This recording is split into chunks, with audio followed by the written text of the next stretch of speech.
You good, Tara? I won't bother Muted? recording this one. Mm-hmm. I'm gonna. Are you alright if I'm in crappy mic as well? I can't be bothered to. If this Yeah. is crappy Normal mic, mic. yes. Yeah. Sounds great. Tara, you good? You've been muted Yep. the whole time. I nodded. All right. I was muted. I said yeah, but Get my Spotify so that you all can join in. Oh yeah, do I have Spotify on here? Uh-oh. You're on your Linder laptop. Yeah. Yeah. If not, you can I join don't when we get believe going. I do, but I'll be fine without ambiance. Yeah, you can always start it whenever. All right. So, previously, you all had gotten yourselves into a little bit of a wedding and a predicament. And having solved that, you have begun the travel to Arcad, Dylan's hometown, with the goal of eventually going to Brexon. You're basically hopping along with Dylan and Wimp's goal of hitting Dylan's hometown to show Wimp her hometown, and then going to Brexon to show Dylan that place, to show one of his places. And with that, you all have completed your goals as Sylney and Oscar at the time being, and have decided to join along with this group for several reasons, one or another, as well as just travel. Some place to go, some place to find something else to do. You all have left the wedding on the day of the 19th, I believe. You have left the morning of Bujas. Mhm. You saw the Amber Trough Company off, besides Graham, who has very much wanted to come with you all, but didn't want to show it as much as possible, to his hometown of Arcad, which he hasn't been to in a very, very long time. After hearing about it from you, Dylan, he's been a little homesick, it seems. And we have our 3.5 session today. Small little travel as we get to Arcad. As you all are heading on today, is there anything you would like to do on the 19th? This is the day of setting out. So you guys are feeling tired. You're not up to your highest energy, as you all have been up all night. Your sleep schedule had been changed a little bit. You're trying to get back to the normal sleep schedule of sleeping at night, so you have to go all day. You're feeling a bit tired. I imagine Dylan's at the reins. Is Queen Hornet onto the wagon, or are you out on Queen Hornet? No, like the fact that we're just all about, yeah, he's probably not on her. Right, so you're probably up there with Dylan while Yeah. Oscar is out walking alongside, and Sylney, you were in the back when we left off. Is there anything that you all would like to do today? You all, since this is a very chill session, as always, you all have reign over the scenes. Oscar will spend a lot of the time going from plant to tree to plant and bugs and like picking things up and putting them in his satchel and generally foraging his ass off. And explaining to everyone what is found. Oscar's doing his narrative about all this stuff. Roll a survival check to see if you find anything interesting. And by the end of the trip, we'll see what all you've collected, but we'll see if you find anything interesting on the way. 16. 16? Nothing that sticks out at the moment except those little bark-like mushrooms that you found on your way to the wedding. You found several patches of those. It looks like someone had shaved a lot of the trees, but none of the trees are actually shaved. It looks like all the bark is just littering the ground underneath it on the side of the road. But as you know, it is stuck to the ground, as they are mushrooms that camouflage to look like fallen pieces of bark. Oh, that's You so find many more of cute. those. Mushrooms. Wimp is just playing with his little box and is complaining because they probably have only eaten 2 meals that day, and he obviously wants a third, even though it's in the fucking middle of the day. And he's whimpering that he ate the last of his jam. That makes sense. We'll probably have Stilney sitting in the back, listening to Oscar, trying to hear out for and look for, as well, a certain flower, or pod of that sort, and is just like clenching her hand and stuff and laying out the dress. Mm-hmm. I'm just chilling in the back. If you're keeping an eye out, make a survival check as well. You have begun to find that these are a little hard to come by in this area, which is not the most convenient. Oh, why is it so tiny? Survival, you said? Mm-hmm. Mm-mm. 5. you have begun to realize that they are quite hard to come by around here. In these parts specifically. Ever since you've been on the road to the wedding, they're quite hard to come by, but you're keeping an eye out. Getting a little worried that when will you be able to find them the next, but it might have to be, if you can't find them out naturally, you might have to be buying them. Be buying them, yeah. We'll have to see. Dylan. Just, I'd say listening. Just occasionally looking over at the puzzle box. Listening to Oscar talk about all the things, trying to be like, yeah, I knew that. And then occasionally looking over at Wimp in the puzzle box and being like, no, I think you need to turn it this way. Oh, no, sorry. And then going back to watching the road. You turn it that way that she says to, and it is one of the wrong answers that resets it back. Do we know what the puzzle box is? No. It's this small. Is it metal? It's metal, right? I think it's metal. Yeah, because I think that we said that like someone would have lit on fire if they hated me. Yeah, it's just this metal fucking odd box that like will move and shift. It's Almost on like a our landing Rubik's page Cube. as well. Yeah. How did you come by this box, Mr. Wimper? Bingo. I would say, my child, Maldranus, they gave it to me. Did they make it? I don't know. They, hold on. Hold on, let me get the photo. Open that. Mm-hmm. As he's talking up. He'll say they have a hard time with speech patterns. They're just learning kind of how to speak now. But they handed it to me one day, so I don't know if they had made it or honestly, it wouldn't be surprising if they made it considering they're rather artistic. Handouts. Chat. I don't know. I'm just gonna post in chat. I'm gonna like kneel in the back of the wagon and just like put my head on the little the rest where you guys are sitting, just staring at the box and looking at you fiddle at it with it. You also see leaning up now that the photo that he shows this very interesting looking humanoid of almost porcelain metallic. It's hard to see from the image and the sketch, but it is strange. It almost looks like a doll in a way. At first glance, it just looks like a regular. Oh, it's normal showing a family photo, but then being up close to it, it's an interesting photograph. Man of many children. What'd you say? A man of many children. Literally all different. Bingo card, by the way. we got a kid. Yeah. It's like they turned 42 this month, actually. And that's one of your I kids, you met said? them. That's one of your kids, you said? Yes. Yeah, I'd adopted them in... God, I was...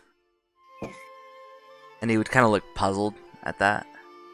And he looked, he's like, oh yeah, so I'm Maldranus.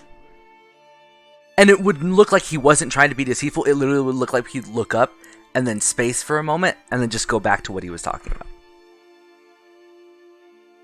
And he'd offer it. He'd, like, literally, like, anyone who showed interest, he'd offer. He'd like, if you can crack it. He's like, I'm sure I've cracked it before. I just don't remember. So it's a metal box. Yeah. But it's got intricate carvings. Yes. And designs on it. Mm-hmm. Oscar won't take the box. He'll look at it and will say, "That's quite the curiosity. Here, I have something to show you." And he'll reach onto the chain that hangs across the front of his waistcoat into a little waistcoat pocket, and he'll pull out. And he'll twist the sides, and it will pop open, and a little sundial will flip up, and he'll hold it perfectly level on his hand. And it's similarly beautifully engineered. There you go. I was given to this by someone that I helped a number of years ago now. But I believe that he crafted these himself, so it's quite beautiful. Dylan, He'll hand you it over for you recognize to have a look. the sundial. You recognize the Um. work, the signature like of how it is crafted. You know the ways and the specialities of how this has been made. You recognize the sundial. Yeah, a Whimper would lean in and be like, it's gorgeous. Like, It's strange seeing such a mechanized with wooden features as well, because mechanisms already is quite rare when you get them, but made out of wood and and owned by the gentleman that is Oscar. It's surprisingly having such a weird mechanism owned by a very natural person. It's odd. how cool. And intriguing. I'm most pleased with it because it's not that I abhor metal, but I don't tend to wear it on my person, and so the wooden components of this are very pleasing to me. Yeah, it's great craftsmanship. Mr. Amplin did that for you? Indeed, he did.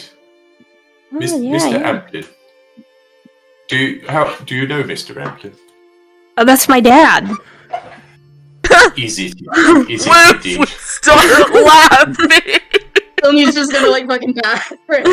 Oscar, for you, this has been multiple years ago, and you didn't have very much conversation with the guy. That you had helped with he had a wagon full of food that had gone basically infested and had begun to rot, and you had helped him recover his food and keep him back on his travels. Very small conversation with him, very small interaction, but he was very, very grateful. He wasn't the most emotional, like he wasn't the most expression person. He was very on his way, annoyed, but happy that you had helped him and had given this to you in return. Because It was, something like that could have quit his travels. He could have had to turn around and gone home otherwise. He seemed like a very hard-working man, not a man of many words. But yes, I helped him out, and it appeared that it was very much appreciated. And he handed me this and said, "Thank you. I'll be on my way." So Yeah. He doesn't say too much. He's on the road a lot, so that's interesting. You ran into him. He may have mentioned something about giving someone a sundial once. I don't know. It's been a bit. it had never occurred to me that he'd made it himself. Was he quite a craftsman? Oh, absolutely. Several family members are.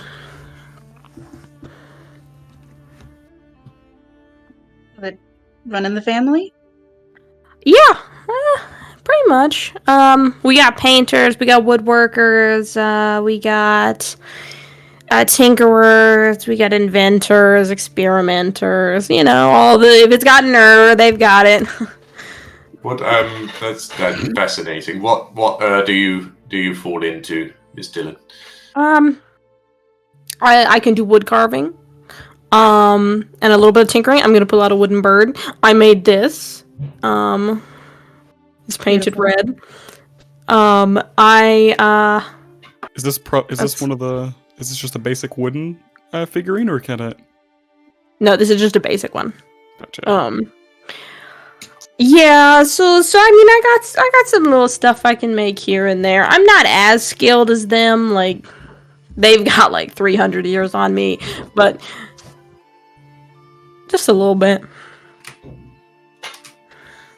How old are you? Oh, I'm 35. Oh. How old are you?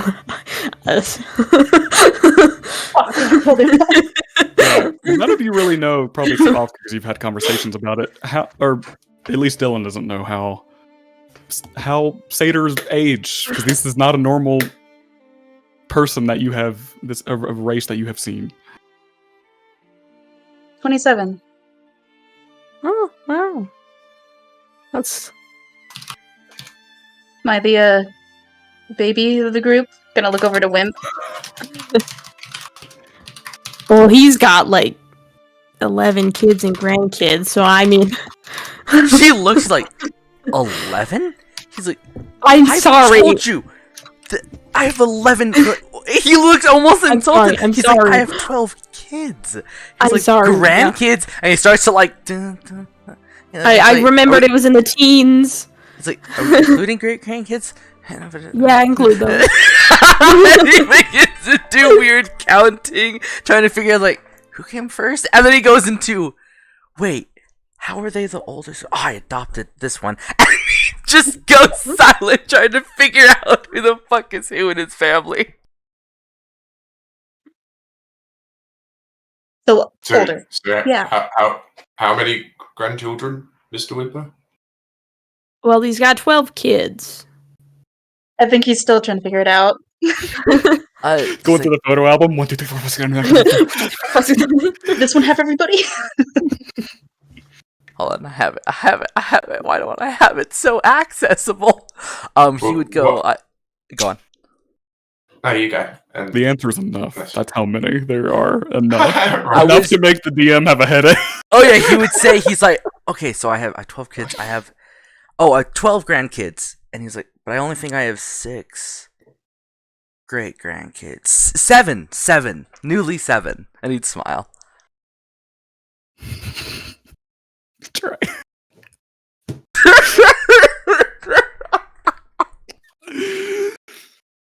That's an enormous family. You must be very, very happy. Family is among the best things in life. He'd boom, and he'd kind of wave the stack of papers. That's clear that he has every fucking one of his kids and grandkids. If you don't mind me asking, Mr. Whimper, how old are you? Well, when I was, I actually, I don't know when they put me down. From what, the, sovereignty of, oh dear God, is it Grozen? Guard Rosen. Guard, I thought there wasn't a D. Think of a town's guard, and then Rose, and then N. Guard Rosen. Guard Rosen. They, I woke up there, as a kid. So I don't know, I guess my exact age, like they could estimate. I mean, so kind of like try to do some math, but he's like, well, she's 50. Well, she would have been 50.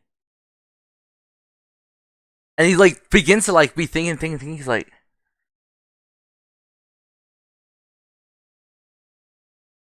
and then he would literally just go silent in thought, and he's like trying to like base his age off of his children's age, and he goes, who knows? And he chuckles. He's like, after 40, who keeps counting anymore? And he just grins. That hill. He does not look 40. Yeah, you all have seen Tiefling. He does not. Because he looks. What is he? What age? Would He looks probably early 30s. Yeah, and Tieflings, you all would know, mature same rate as humans. Okay. Age the same rate as humans, so it's definitely odd. Do they live as long as humans? They do. Same. If not a little shorter, maybe sometimes. So it was actually 25, not 27. Gotcha. Trying to do math while I do this. Hold on 1 second. Fuck. To describe the area that you all are currently riding in, as you have essentially left the more sparse trees of where the glade was. That was more with a little bit of how to describe it is it's a lot more thinner trees and more sparse and a little bit flatter of what you were in back there.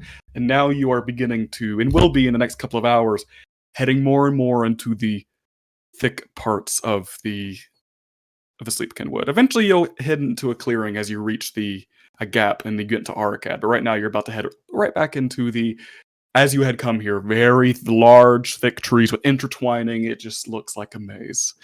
But the road is pinpointed clearly. So it's getting a little bit more shadowy, but vibrant and green and gold in here.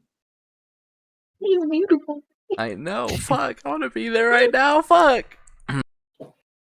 And he would look, and he'd look at now. I don't know why I want to call Oscar Dylan, Oscar, and be like, do you your 2 children? How old are they?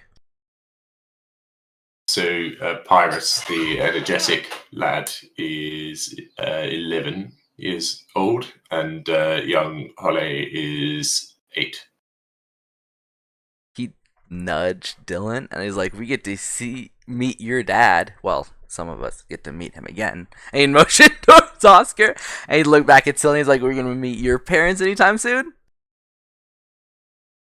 We live fairly far away. I'm not sure if, we would ever make it over there, but You should see. Oh, how- you would love Silni's mother, though. She's quite an extraordinary woman. I'm terribly fond of her. She's got it going on. She does in fact have it going on. Oh, I didn't need. I'm flipping that later. I needed that in he Oscar's doesn't voice. travel too much. You'd be more likely to find my father, in fact. Well, I hope we get to. I always like to see the parents that make good men, women, and children. People. I don't Thank know, you. non-binary of that.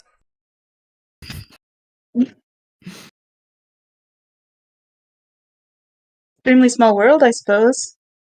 You two having a little connection. Dylan and Oscar as only points. It's almost like there's a puppeteer, you would think. Weird. He'd laugh and go back to his So I'm pulling the spot. strings, you mean? Everybody make a deck save.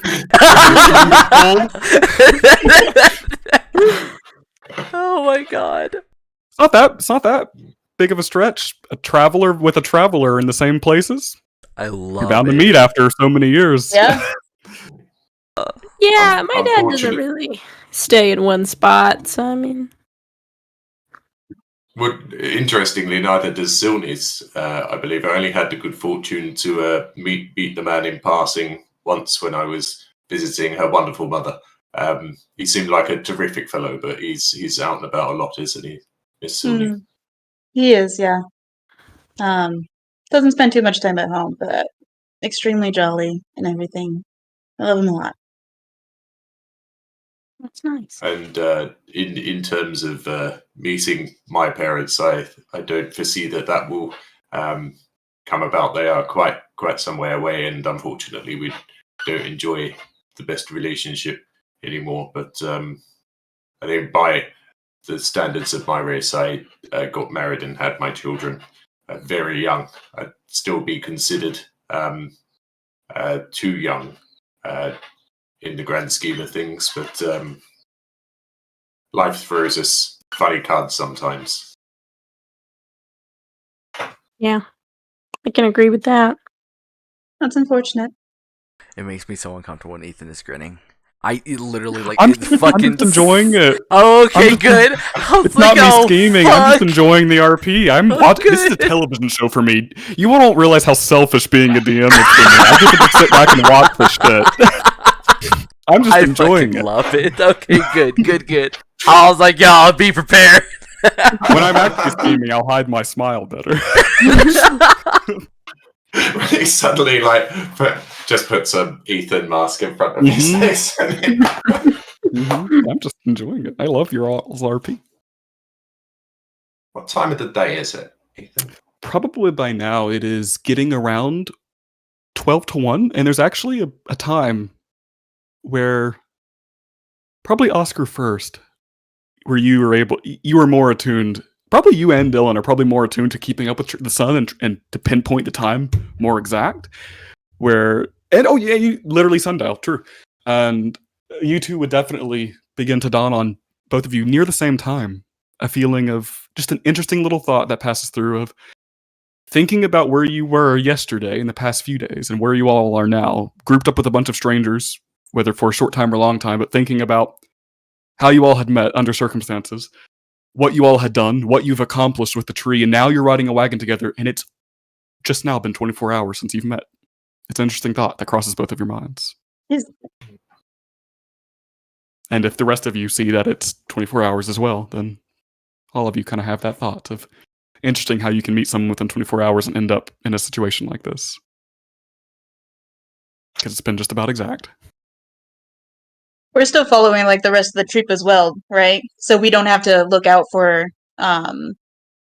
spots to camp out for the night or whatever, whenever that comes around. You will have to. It's just Gragum with you all. Yeah. Oh, okay, right. Yep. Everyone Is else. his, back on his the- wagon's in front of ours? Yeah, Or- the very small cylindrical wagon leading. with cloth. Yeah, he's leading it at the moment. He is heading onwards as he has self-proclaimed himself the leader of this subsection of the Ambershoff caravan. That's and right. Yeah. It's just him, as the other ones have gone. He was supposed to go too, but he heard you all were going to Arcad, so he wanted to tag along. Right.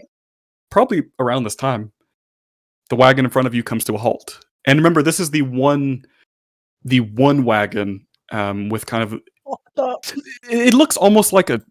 How to describe? I'm trying to find my picture again. It almost looks like a dream catcher of sorts. That's what it reminds me of in some ways. There's essences of dream catcher. I have the picture. And remember, it is the hole is still kind of torn, and it is the metal rings are somewhat dented in places.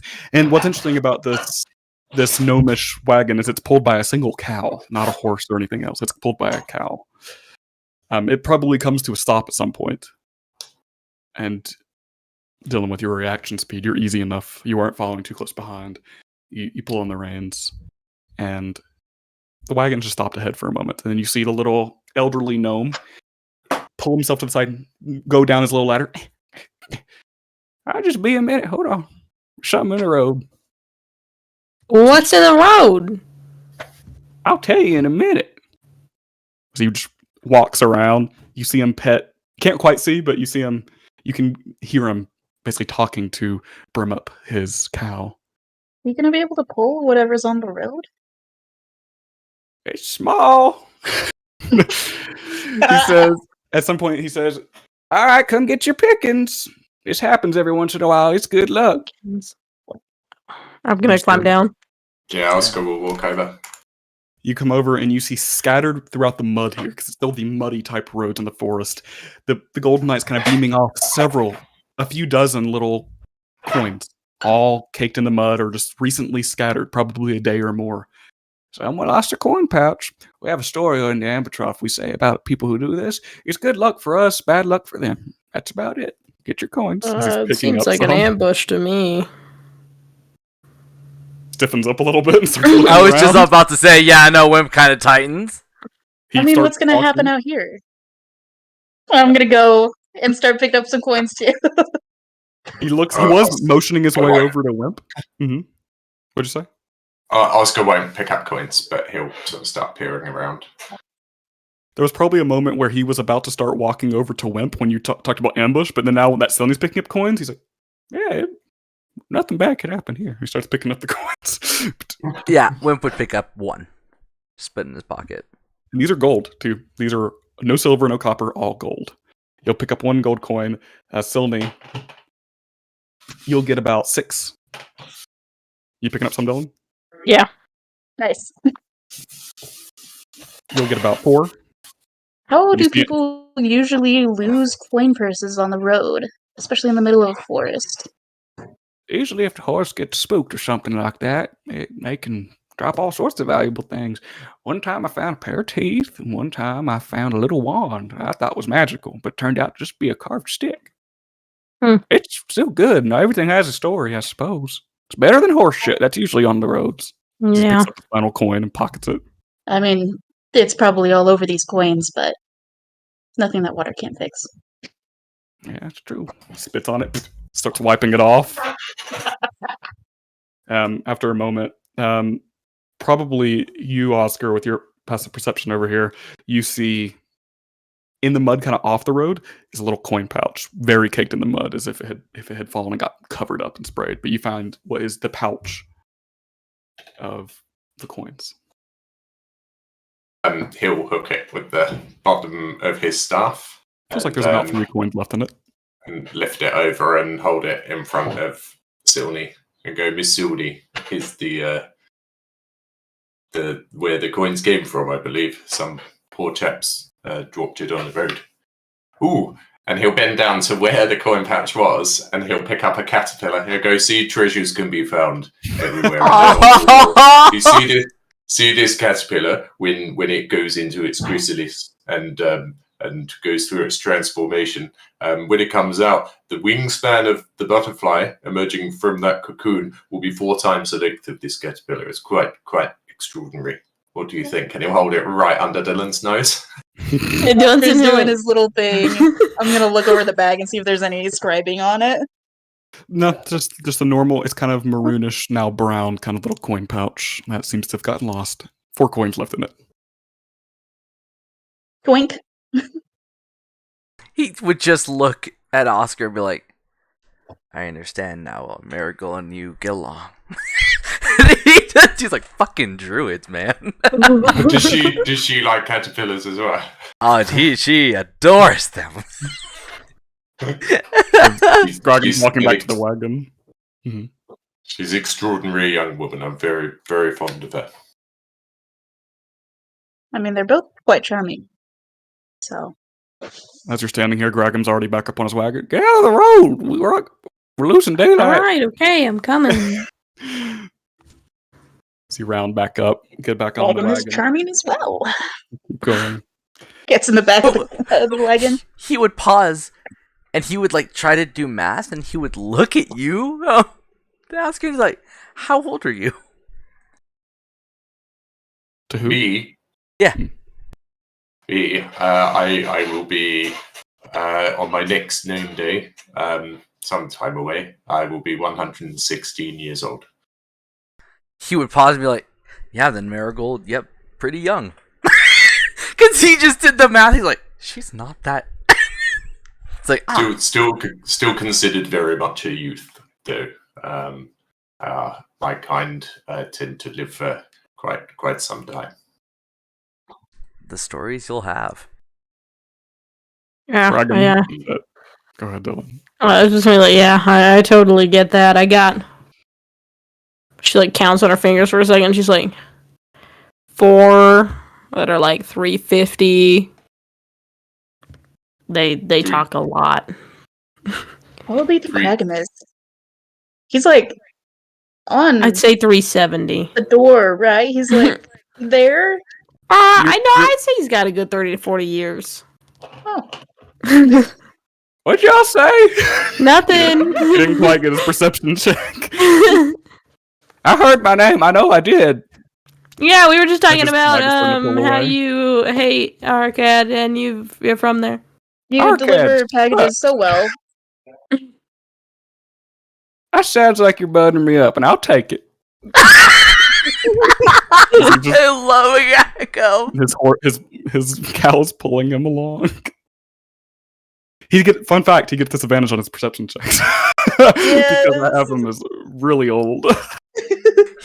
Before they take off, Wimp will grab whatever the fuck he has, like apple or whatnot. Just really quickly, like slyly feed Queen Hornet and run back. You run up there and you feed her, and she as she eats it, she kind of nestles her head right into you for a moment. And as you run back, Hug her. He's like, "I'm fucking buy you one day. Don't worry, it's one of my long-term goals." And Don't worry, it's on my backstory sheet. Fly back as you get back on the wagon. I'm just gonna look over and be like, "You gotta stop with the trees." She's hungry. I'm hungry, so she is. You see how she ate Yeah, that? And he would look at Oscar. I get it. And he'd be like, right, she's hungry, like animal. As if the druid's gonna back him up. And he'd look at Silny. Oh, it's so. And he's like, you have hooves? You need to eat apples, right? He's so politically incorrect, y'all. That's gotta have negative racial connotations somewhere. Right? We will turn abruptly and go to the back of the wagon and just sit down and watch towards the back without saying anything. Cross our arms a little bit. He would look at Dylan, he'd lean down, he's like, should I get her an apple? I don't think now's the time. Perhaps we could make a nice apple crisp when we get there, though. Oscar will look a bit bemused at all of this and trundle off into the forest a short way, and he'll sort of have a look around and go up to a couple of bushes and trees, and he'll come back and open a little napkin, and it's got an assortment of very different, probably, I don't know, 5 berries and Yeah. 2 different looking short fruit things, and he'll give it to Wimp. He'll say, "I'm sure that your horses and any of you would enjoy the taste of these. They're quite safe to eat." Roll for deception. I'm just kidding. I'm sorry. Oh, imagine! I'm doing it because my deception's terrible. No, I was joking that they're poisonous. They're not I poisonous. rolled They're all an good. 18 and it's a 16, but they're They're still quite poisonous. safe to eat. Oh yeah. You take the And as he berries. puts 20, no, not that one. That was no. You're And say-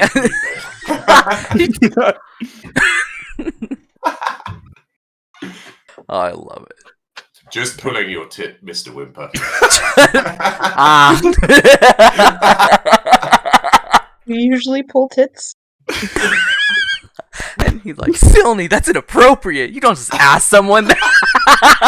Up above, you hear on the wagon, not necessarily loud enough. I once pulled a tin. As story, talking about something from his youth, as it gets quieter and quieter.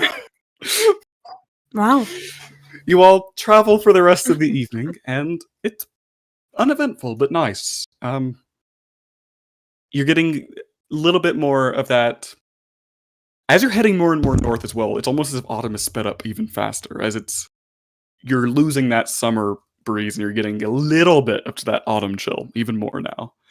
Dylan, you probably know by the time you reach Arcad, that place is almost all the way. Like, it hits autumn very early and turns to hot weather very late in the year. That place is almost always in autumn, and as you're getting closer and closer, it's getting there. Also, you will arrive, if by normal means, if nothing goes wrong, should arrive on the 22nd, by the way. It's about a 3-day journey.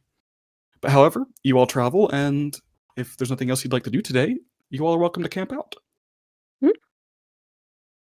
Easy enough. After searching and keeping an eye out, you will be able to find a spot. It's one of these parts, like I said, it's not easy enough to find just a huge little parking space you basically have to try to pull one wheel off without getting in the mud and just kind of have half your wagon out in the road. That's about as good as it gets on these roads right here. But eventually you're able to pull off and start making camp. Oscar will mould earth the campsite again and remove all of the debris and make it easy to walk on ground, and also deliberately making sure that when the fire is there that he will dither over for quite an annoying amount of time. We'll make sure that it's safe. I like it. Yeah, Soon people have your as- little space flopped out.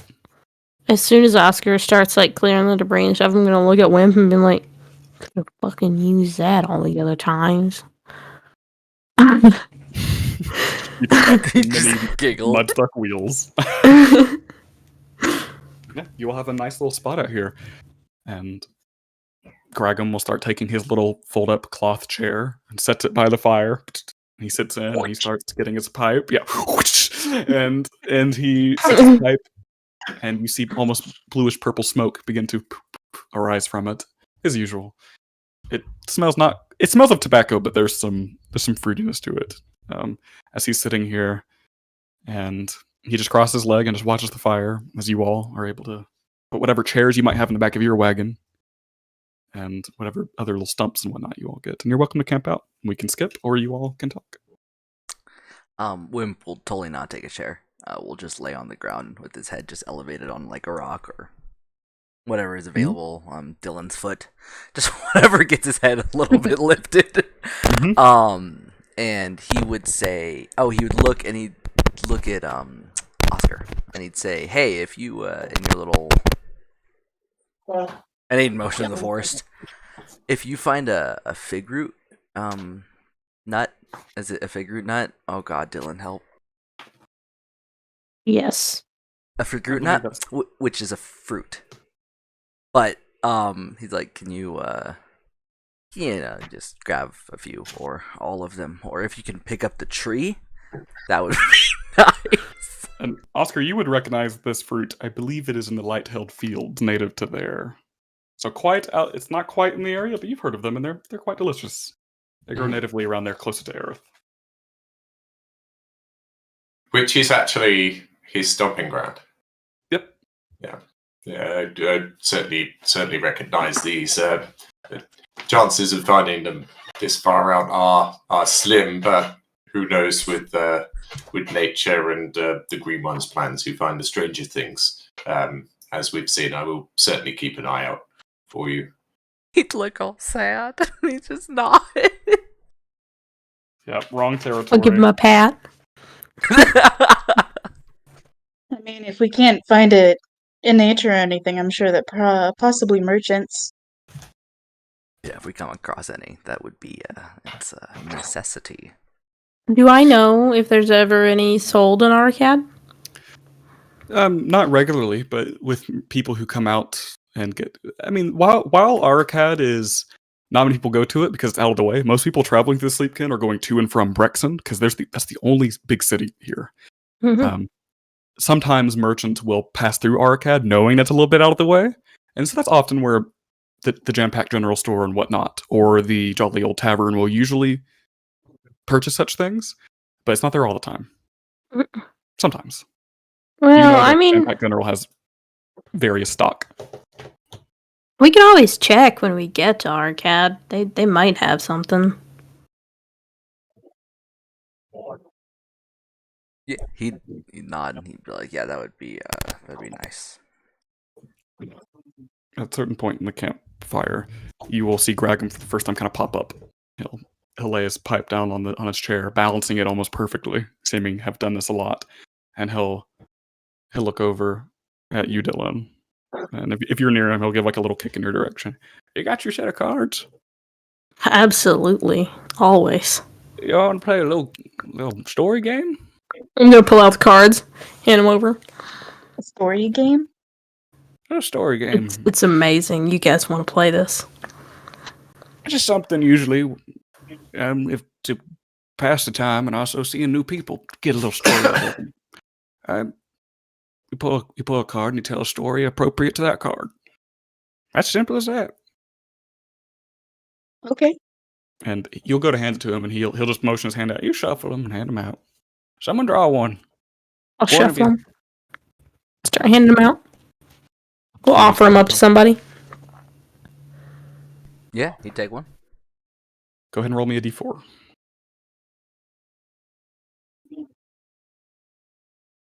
I don't know why I forgot what a D4 looks like. Hold on. Triangle. You're a triangle. No, you! One. One. You pull a card. Where do you pull it from? Middle, top, bottom? Where do you pull? Mid left. You pull out the card. What does the back of your cards look like, by the way, Dylan? I don't know if that's been described. What is the designs on the back of them? They're very stereotypical, but there is more like viney designs in it. Nice. Like You a pull the red card. background and stuff? Yeah. Yeah. Nice. You pull it, and it is an 8 of hearts. And Graham says, "Ooh, time for a love story." He motions his hand out and puts the pipe back in his mouth. Probably have a lot of those. 12 kids and counting. Is this going to be a spicy story? Oh. Whimper's Well- face would slowly contort down. He's like, "Yeah," and he'd offer the card back. You place it back into Dylan's deck, which you probably instinctively shuffle back to Mhm. where it should be.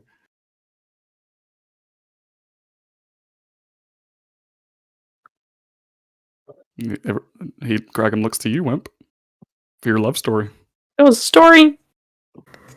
He goes, "Wait, he's like, I have to offer a enjoy story?" When you You pull take the the card. card, you have to do the story of what you pull. Is from what I've. Right? Is that. That's it. You just pull a card, and hearts is love, diamonds is victory, clubs is tragedy, and spades is loss and defeat. And you, sir, you pulled a love card. Go ahead, spill your beans. Spill your beans. Oh god damn it, imagine.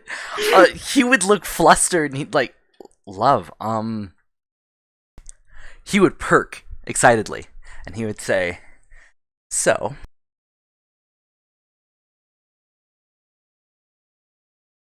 Let's go into Google Docs. yeah, so he would smile. He's like, there was once a young orc, fiery orange hair, smaller tusks, but whatever her tusks didn't cover, her jawline would. Incredibly strong. And everyone called her Cackle. And he's like, and she was born doing that, just cackling, and would hit everything head on and whatnot. And one day, the thing Silence your phone. This is a story. fuck me, I know, sorry. He's like, and one day, another orc. This one, soft, I guess like purple skin, and with azure hair, pulled back high in a ponytail, decided that this was the one that, Cackle was the one that she was gonna take down. And this warrior was fierce, to the point she hadn't even been given a name because she was so good at warring that a name didn't suit her yet. And Cackle struck her down to the ground. You got your staticky going again. Oh my god, I'm fucking with it. Sorry. Sorry. And he would be grinning so big with pride the whole time he was saying this. And he would say, and at the point that the woman was waiting for that final blow, Cackle would reach down, offer her hand, and pick her up, and said, "Well, your life is now mine." And and he would like kind of giggle and almost like tear up when he's talking about it. He would say, and so the one whose life was now Cackle's asked for a name. Cackle said, "Whatever you want." And they asked for, "What is Cackle's favorite thing?" And they said, "Pudding." So Pudding was together, and they got married 20 years ago. And he would smile big, and he's like, "Let me tell you, they never stopped loving each other." He kind of like looked kind of sad and happy at the same time. He's like, "Dylan, draw a fucking card." Who are those people? My late daughter and my daughter-in-law. Second kid. Grin. My apologies. He'd shake his head and he'd say, and he'd pause. He's like, fourth kid. Fourth kid. He's like, don't. Like, she lived well, and she suffered well.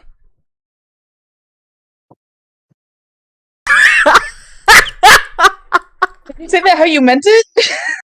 He said it as if he said the first one. Totally with pride and calm. Oh god. Yeah. If you glance over at Cragum, he's, "I hate that card. Cragum's so cute. Pick Go another ahead card. and pull someone." one. You'll pull one? Yeah, Roll D4. I got a 1. That's hearts as well. Yeah, it is. Hell yeah. Yeah. I hate these cards. Maybe you should have shuffled them better.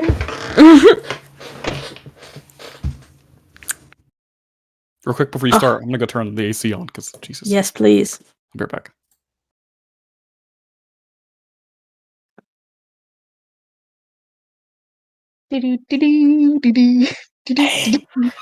Have you moved locations, Touch? Yeah. There was a leaf blower right behind me, so I came out so I can hear you guys.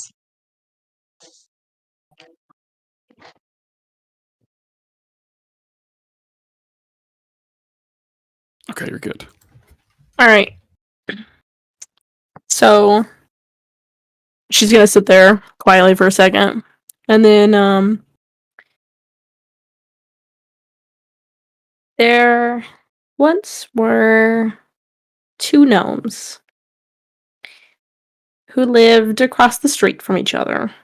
They saw each other every day and became friends and bonded over they not having a mother and not having many friends.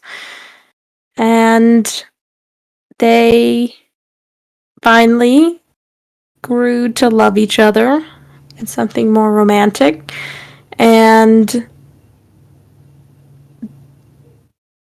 it was a dark night when they snuck out of the house and ran to the woods behind their homes. And the one had prepared everything. There was a blanket, there was a picnic basket, there was wine. And they laid there under the stars and had their first kiss. And that's their story. Does that story continue? Yeah, but I still need to draw a time for card. that. Go ahead, draw one. It's only your turn. Your turn. Don't draw fucking Draw hearts. hearts. You put it back as he wipes away one just from all of this. Does anybody else want to draw a card? Yeah, D4. 4. 4. You draw the 7 of spades. A Full tale of of spades? loss and defeat is what Kraken had said.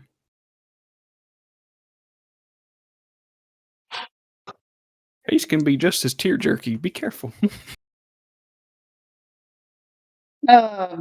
Sylvie's gonna put the card back and reflexively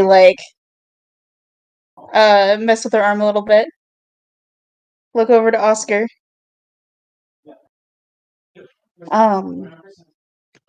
Defeat or loss.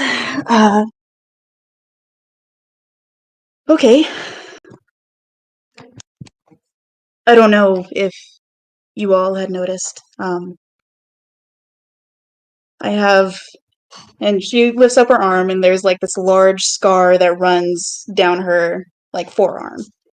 And there's like a slight shake that you can see in it. I got this when I was younger.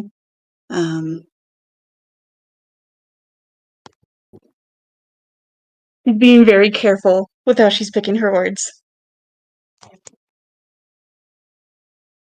I had an incident in which I had gotten in trouble. And in so defending myself, I was injured. I didn't have feeling in my arm for many years.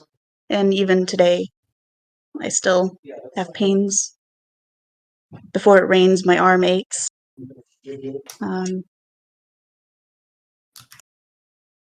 My sister saved me that day. The person who attacked me is no longer around.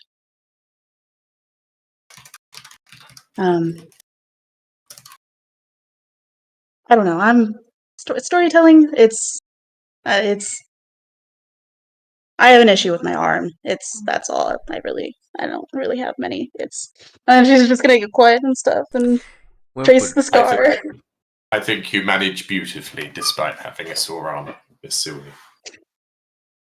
Thank you. Capable and formidable. Wimp would pat Sylvie's shoulder and just be like, "You suffer well," as if like to offer like what that means to him. Yeah, there's like a little jerk from before being like, okay, yeah. Kraken. Is he the Yeah. little jerk from before? Yeah. What about Kraken? Ignore me. And he now look at Oscar. Okay, Cards out. I shall take a card. 2. 2. You pull the diamonds, the 4 of diamonds. And what you have heard was a tale of victory.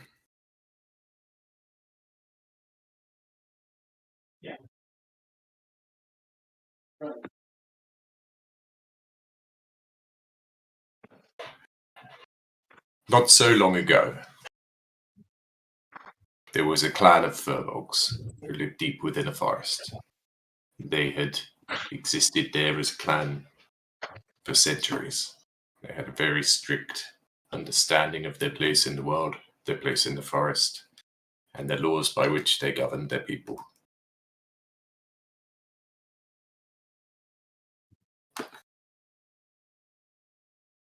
They lived by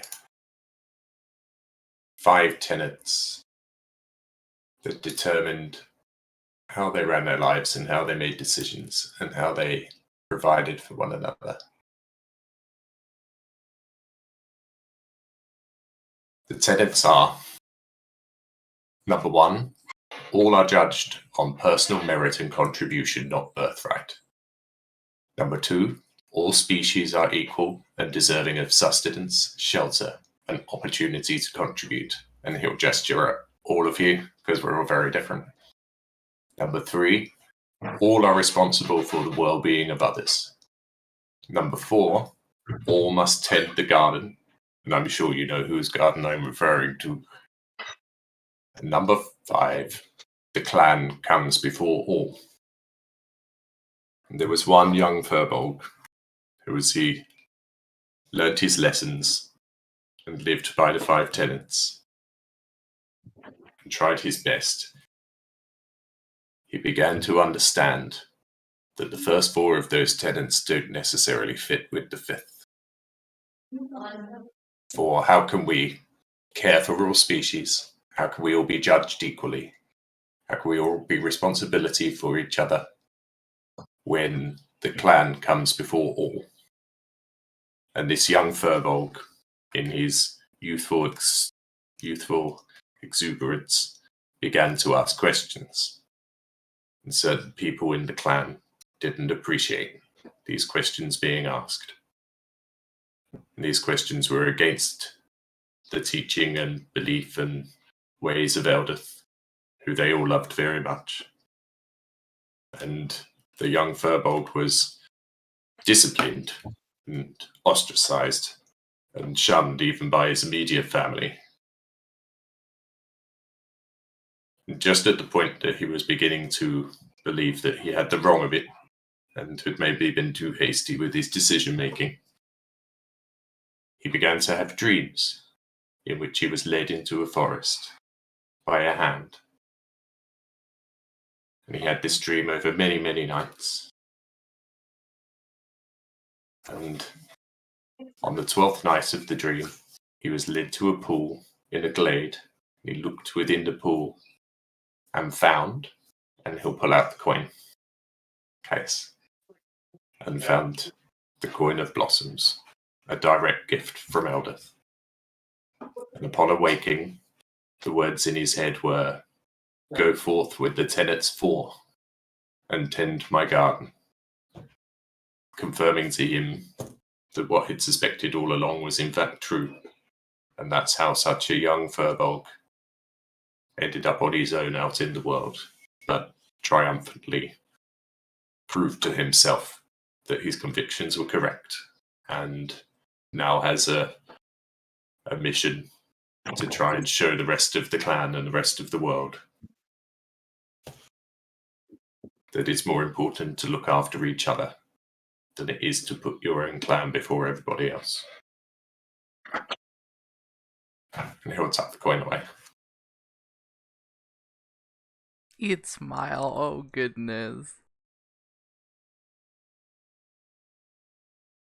It's a very nice game, Mr. Graham. I enjoyed it.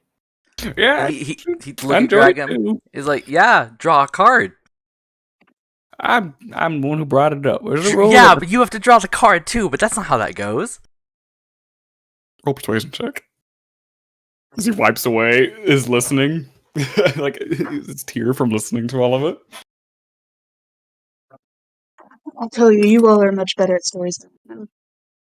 13. Ooh. I'm not the best at storytelling. He's like, I no. usually get other people to do it. Mm. I'll tell a quick one. Hmm? Someone want to roll a d4 for Rackham? Oh, yeah. Shem's Right. coming. Pick it up for me. I have small arms. 3. You see him like kind of grow kind of sad. That's not what I wanted. That's the tale of tragedy. That one ain't fun. Would you like to pick another card? That's against the rules. Oh. You told me to Oh. do that. What'd you say? You told me to do that. Yeah, well, that's only when I don't want to cry too much. Tale of tragedy.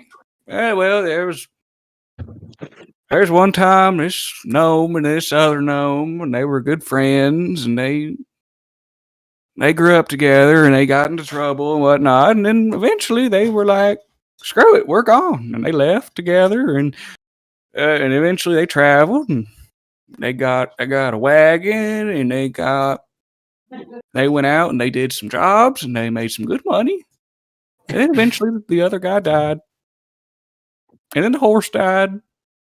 And the wagon fell apart and had to get a new wagon, get a new horse, and all that. And the friend died, and they were buried, and it was real sad. That's my tale of tragedy. Unlike when when he had tears about literally every one of your stories, he's just blank face now. The end. I told you I ain't really good storyteller. Yeah, no, that's sad story. It's fiction, by the way. Yeah. Made up. Yeah. Oh, all of ours were. Y'all got Yeah. personal and shit. Well, No, no. It's supposed to be. No, I didn't get Wasn't it personal. supposed to be out yourself? I make Does them up. Does Oscar believe that it's personal? Roll the substance check. That it's not personal, or that there is personal. Does he But- believe that Graham's isn't personal? Right. Make an insight check. That was almost amazing. 10. He's got a blank face. It seems to be telling straight. He doesn't have any emotion behind it that shows it would. He just picks up his pipe. I told you I ain't a good storyteller. I like to listen. Me too. You listen very well. I do. I do. Wimp would then, at least to Dylan, would pass the photos because I fucking made these photos. I'm gonna use them, but would pass the photos of Cackle and Puddin.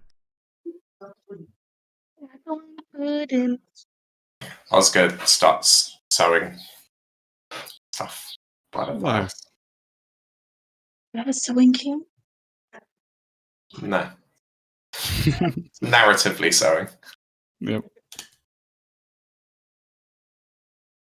Just gonna like throw out the dress a little bit and like pick up where a hole is. Yeah. There are other photos you see of the half orc people from the story. Oh. It's that point that Kraken will be like, well, that's pretty good, but I gotta get some rest. Thank you for your stories. I really do appreciate them. I keep them all up here. Thank you for your game, Mr. Graham. It ain't mine, but if you spend enough time with travelers and couriers, you'll see it a time or two again. He stands up, he nods, and he picks up his belongings, picks up his pipe, heads to his wagon. Still gotta get this shit fixed when we get to Arcad! As he gets Yeah. into the wagon and pulls the curtain down. And you all are left to yourselves. Do you all wish to do anything else or sleep for the night? As Wimp hands over the pictures, Mm-hmm. Dylan's going to slip him a box.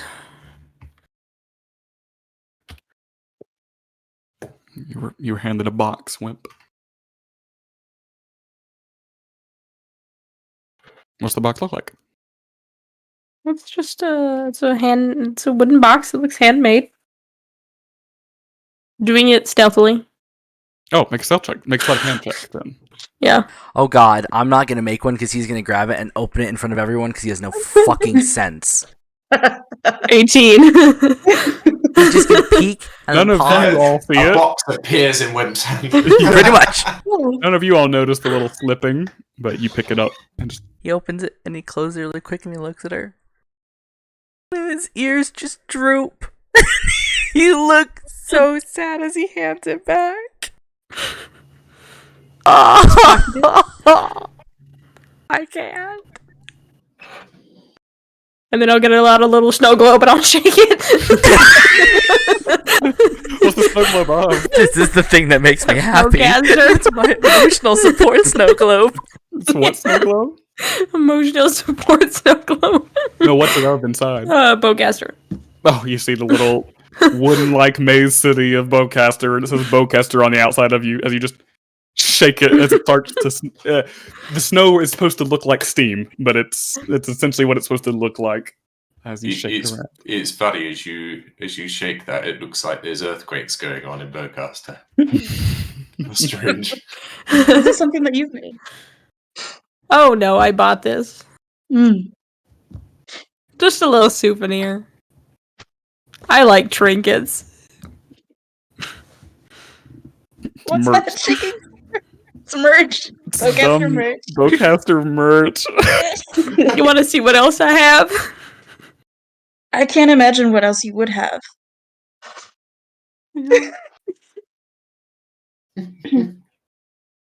All right.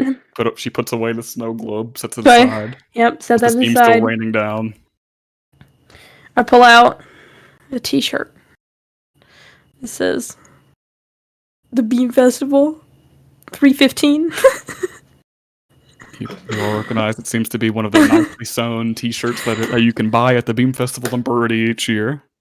Put it away. I'm gonna turn around. I'm gonna hide my hand. Go ahead. It's like, isn't there a festival? Do we get T-shirts at this? What's going on? The Harvest Knock? Oh yeah, that's what it's called. I can make you a t-shirt. Oh. You would look at Oscar for a If moment. you want he's like, one. We're gonna need a little bit more fabric. And then, boom, I'm gonna pull it out from behind my back. It's a hook. It's like covers my hand. You see cresting on Dylan's hand is like a pirate hook. It seems to be made out of very cheap, flimsy metal and a hook, and it is actually a hook, but it seems well worn. You've heard stories of pirates and their hooks, but this doesn't seem to be quite as used. I got this baby at the Dashing Deliberate. Along it, you read Plank Biter's Hook written alongside of it. And AKA then- out of character merch from the phony pirate. Yeah. I'm gonna pull out my favorite mug, which just says Plank Biter's Dashing Deliberate. I feel like Mr. Becerra, I packed a little bit light. I don't have anything quite like that. I always bring my trinkets. Your merch. Well, this I use to fight, and I drink out of this mug every day. You use that to fight. Yes, I do. You just You hook them. How effective is that? It's moderately. When I'm like real tapped, I can just do a little something, you know. Mm-hmm. Miss Sildy, did you say that you packed a bit light? Fairly light before we left on our journey and everything. I don't have anything quite as wondrous as a hook and a mug. We can see about that. What would you like? Think of something small that you would like that, I don't know, resonates with your experiences so far. With this journey? Of course, it could be anything. It doesn't have to be this journey. What would you like? You'll need to describe it to me. What do you have planned? Don't get ahead of yourself, Miss Silver. Perhaps something to do with the sun. A little filigree of it.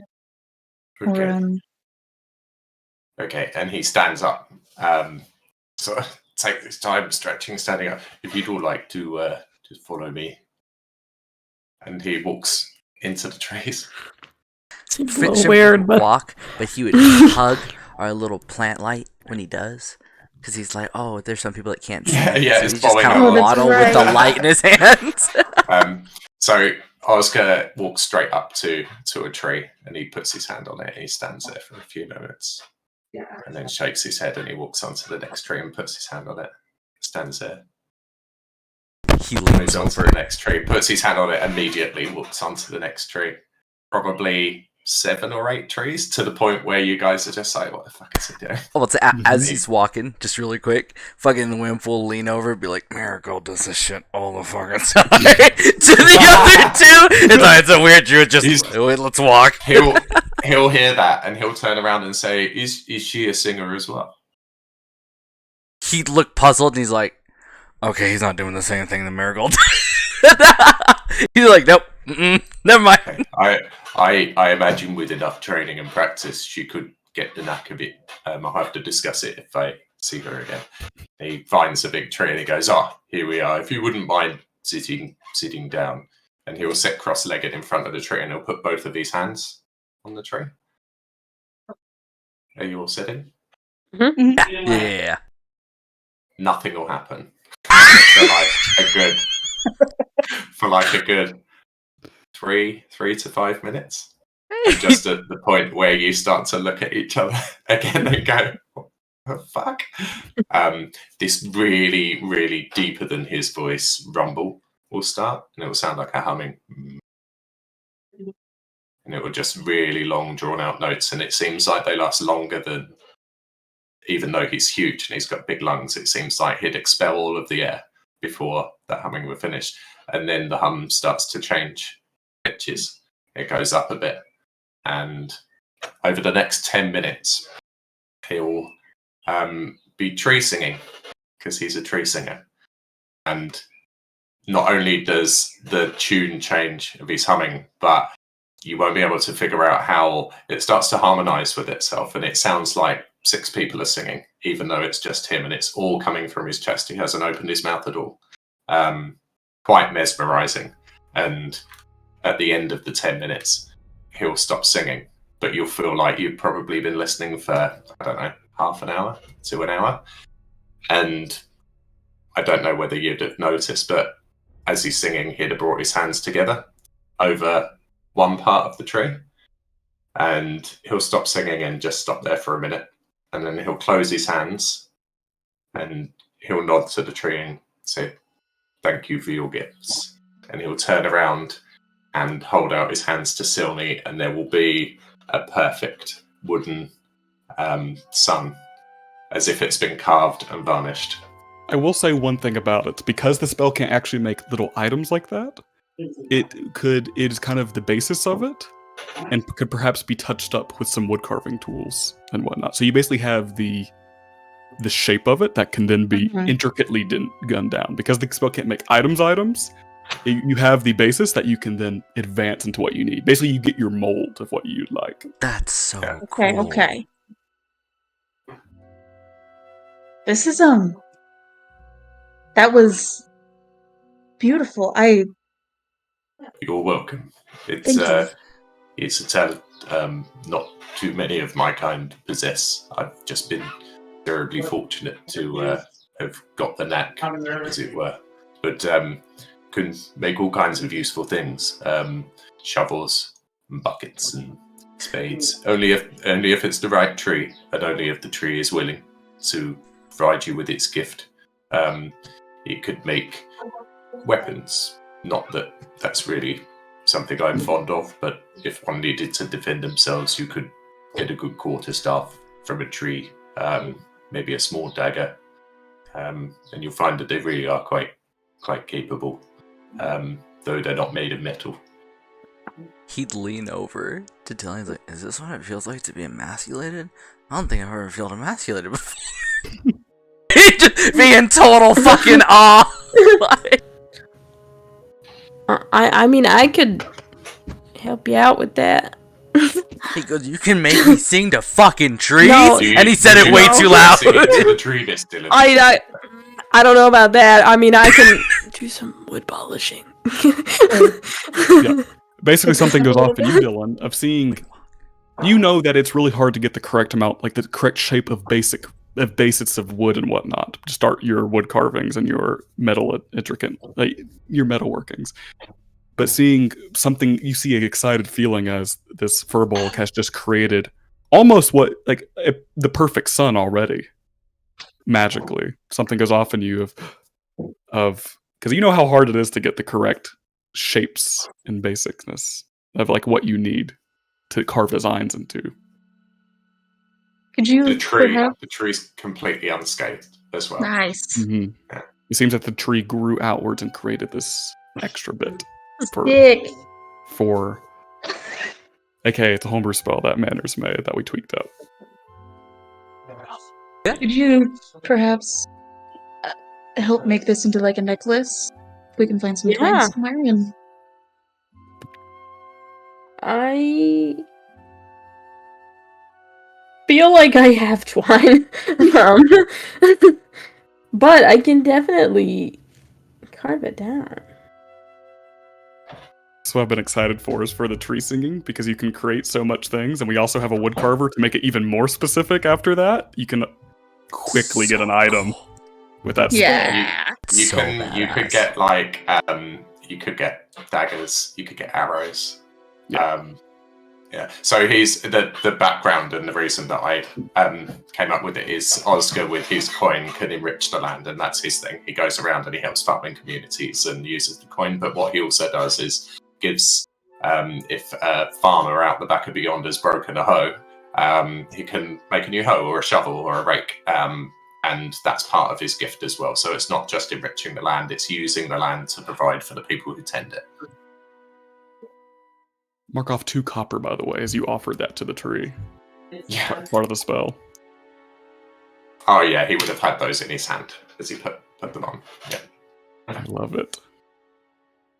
Oh, that was cool. I've been really excited to do that. It's so good. And you have a little wooden sun now.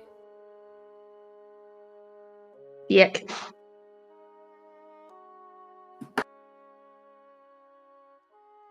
As much as I like it out here in the forest, we should probably head back to the Back to campfire and make sure camp, that Crabby's yeah. okay. You head back to That's a camp good idea. with your new trinket. You head back.